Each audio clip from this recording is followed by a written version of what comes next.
مرحب مرحب يا هلال، أهلا أهلا كيف الحال؟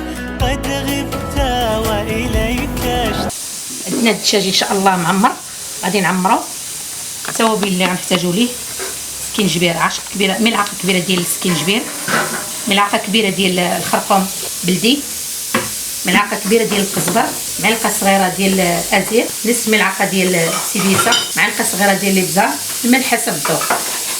عندنا معدنوس مقطع، ملعقه ديال لاموطارد كبيره، ملعقه كبيره ديال الكرنيشون مقطع رقيقه، لب ديال الحامضه، 4 ديال الفصوص ديال الثوم، عندنا 2 علبات ديال الشعريه الصينيه ديال الروز، عندنا علبه ديال الفطر من فئه 150 غرام قطعتها رقيقه مزيان على هذا الشكل هذا، 150 غرام ديال الكبده اللي سلقتها مع شويه ديال الخل وشويه ديال الملح، 100 غرام ديال الزيتون قطع رقيق مزيان، صويا 10 ديال الصويا ان شاء الله، وشويه د الزيت.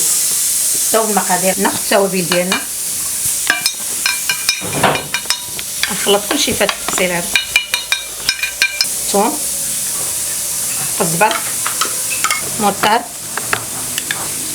اللب ديال الحامضه، الكرنيشه ديالنا اللي مقطع رقيق، كلشي هادشي مقطع رقيق، 2 معالق صغار ديال الصويا،